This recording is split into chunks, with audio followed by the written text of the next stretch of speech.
I'm Ashton Addison from EventChain for Investment Pitch Media and FinTech News Network. And today on Blockchain Interviews, we have Krishna Yogi, the CEO and co-founder of ECoin. Krishna, thanks so much for taking the time. It's a pleasure to have you here today. Hi, Aston. Thanks for having me on the show. It's a great day, and I hope to have a nice chat with you. Yeah, I'm looking forward to learning a little bit about the ECoin platform. Now, your team's goal is mass cryptocurrency adoption. If you could kick it off by explaining how your platform is going to drive cryptocurrency adoption for the people who aren't already involved in blockchain. Sure, Aston. I mean, the biggest problem with crypto is that the technology is wonderful. We have the groundbreaking technology for the next generation of internet. That's what they call it. But as you can understand, the problem has been there hasn't been a lot of adoption. And we at ECoin primarily think the reason is that the technology and the onboarding is way too complex for an average user. Just think of this for a second, right? If Facebook asked you to pay a couple of bucks every time somebody wanted to sign up, do you think they would be acquiring 1 billion users? And that is exactly the reason why we feel at ECoin that the adoption has been slowed down, primarily because the only way to earn crypto today is either through expensive mining or through risky ICOs, which straight away put 99% of the world's population off the chart, right? Mm-hmm. And that is why we at ECoin have come up with an incredibly easy onboarding mechanism, which just uses your email, using our advanced AI-based proxy identity.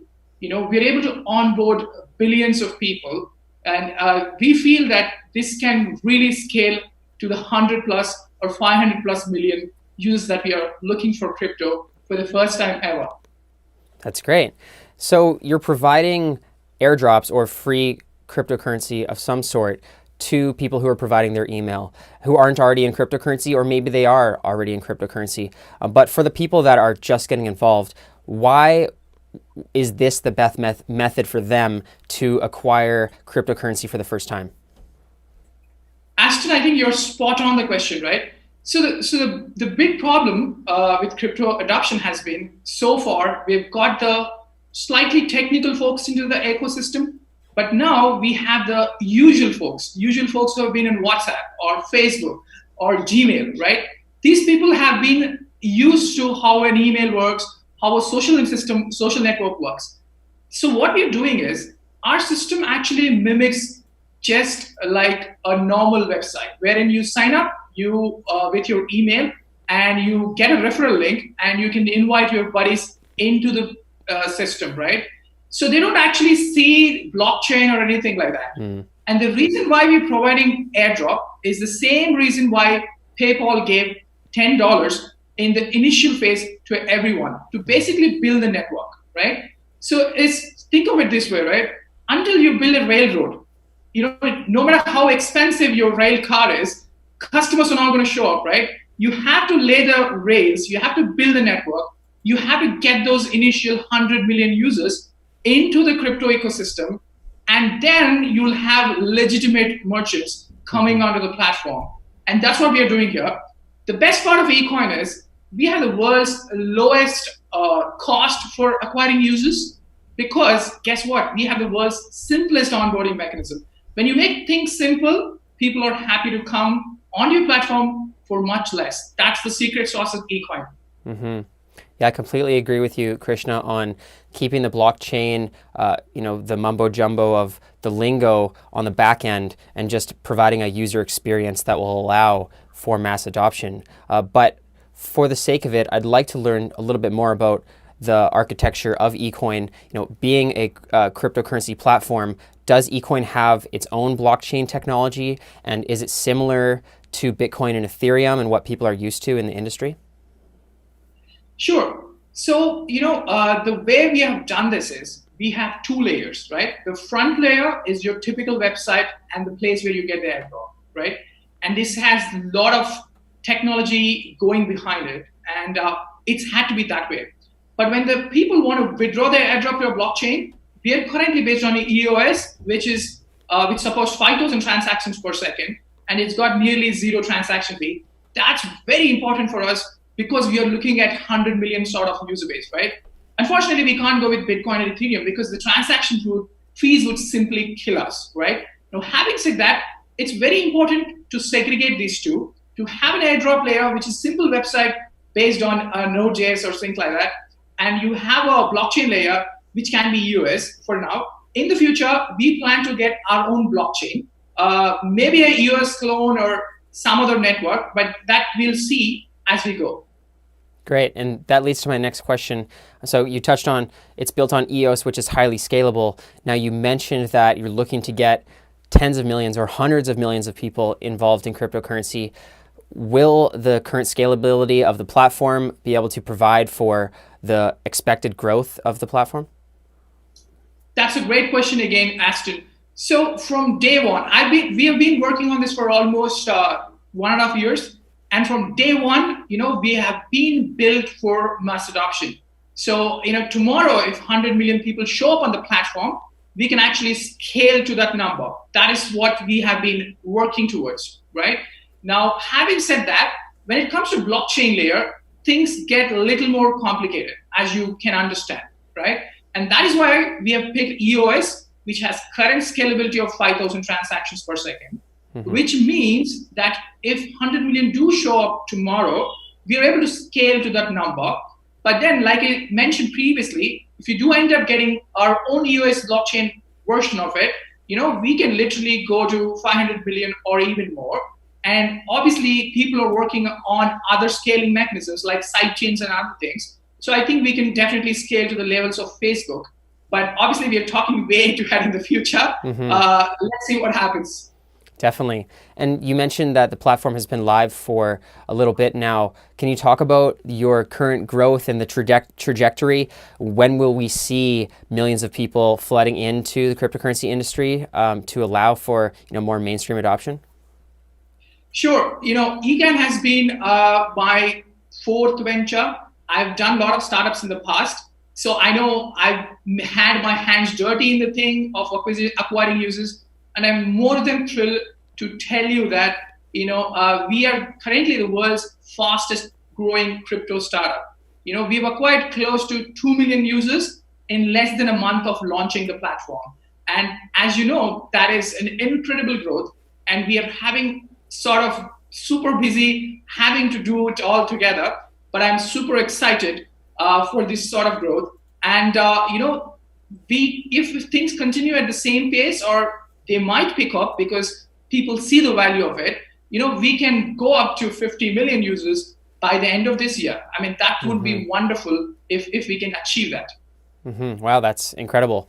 And we were talking before about how these large platforms have used the network effect to continue their growth. And it's almost like the larger it grows, the more additional growth it is easier to come by. Now, could you talk about how that network effect is built in and affects the ECoin platform? Absolutely. There's been a study done by Gartner, which tells that 70 to 80% of a technology company is network effect, right? What do we mean by that? Okay. So if you look at Facebook or WhatsApp, right? Let's take an example of WhatsApp, right? So WhatsApp has, basically, it's a bunch of code. You and I can make a WhatsApp in, let's say, 1 hour of coding. But the real value of a WhatsApp just comes from its user base. It's massive user base, right? So we know that WhatsApp is worth at least $30 billion because it's got like 1 billion plus users now, right? That is what is network effect. And similarly, the core value of a cryptocurrency is fundamentally determined just by the number of its users and how active they are. Given the fact that we are positioned to cross 100 million users, we see that the network effects really kicking in, and post that the growth is going to be even more tremendous. That's what we foresee. Yeah, that's great that you touched on that, Krishna, because you mentioned about the activity of the users. Now, with your platform, and maybe you have a strategy behind this, but how are you going to retain users to be, more than somebody who just signs up once and then forgets about it? The drop-off is generally pretty high unless you can get some kind of extended value where people want to keep coming back. Sure. Again, you touched upon a very important point for eCoin and its ecosystem, right? The way it works is people sign up and then they're supposed to invite their friends. And when they do, they get an additional airdrop, right? They get additional eCoin. Now, that's just the beginning of their journey. But then what happens is we are currently tied up with a bunch of merchants, online merchants and offline merchants, and likewise, right? So eventually what is going to happen is all the eCoin users will be able to spend their eCoin at the merchants. And we are also tied up with a bunch of partners. And recently we have tied up with a bunch of charities that are supporting the coronavirus victims, right? So essentially, we are trying to build an ecosystem of charities, partners, and merchants who all can serve our massive user base. Now, guess what happens when all these come in one place, right? The network effects and the usage of the system grows higher and higher. And because of that, the engagement also stays higher. And that's why we have been planning. And obviously, we are open to smart brains to join our team to make this even better. That's great that you mentioned the partnerships. And the question I have when I'm registering for a platform and I'm getting some cryptocurrency, if I was never involved in the industry, would be what's the step after that? What comes next? Can I go buy a coffee with this? Can I go buy Bitcoin? Can I cash out and get cash? What are the options for people? They have something in their wallet now, and then what's the next step after that? Sure. Buying coffee is sort of the holy grail of a crypto. Everyone in the industry is talking about, can I buy a cup of coffee with the crypto that I have, right? If I were to achieve that for, let's say, 50% of the world, not even the 100% of the world, the value of the network would be in trillions of dollars, not even billions. So that is something, that's our final goal, to be able to buy a cup of coffee with eCoin. But I think that's like at least 3-4 years from now, because if you think about it, right, all the merchants have to have enough user base so that they can actually take this crypto form of payment, right? And this is where our next big innovation is, which is called a sign-up plus onboarding.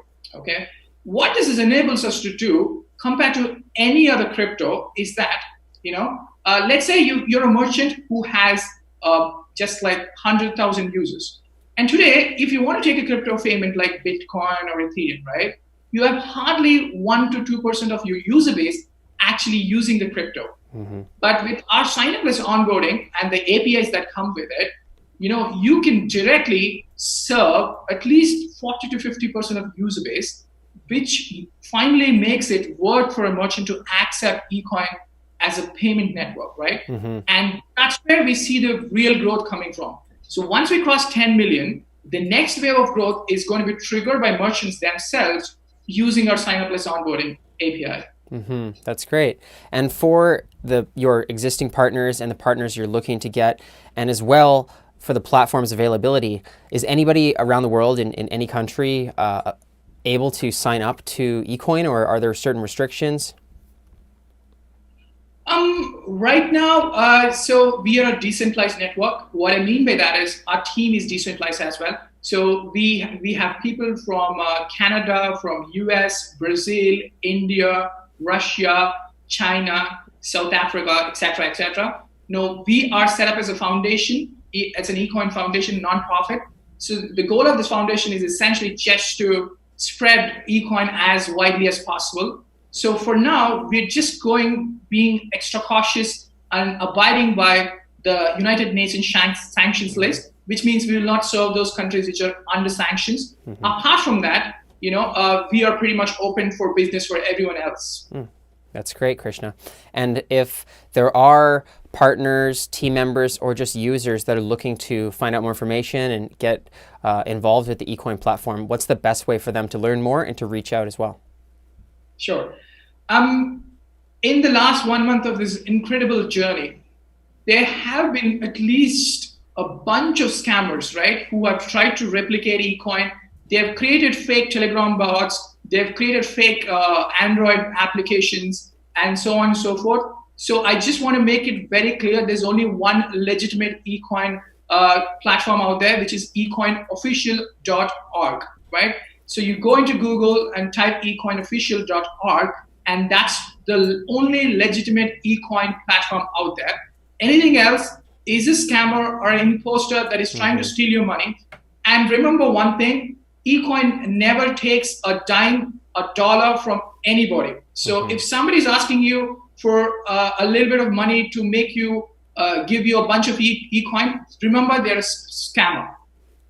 Great information, Krishna. Thank you for that. And I will leave the website link in the description box below for the viewers as well. And that's all the time that we have, but it's been a pleasure speaking to you, learning about the eCoin platform, and I'm looking forward to following up in the near future. Thank you, Ashton. Thank you for your time, and have a lovely rest of the day. Thank you.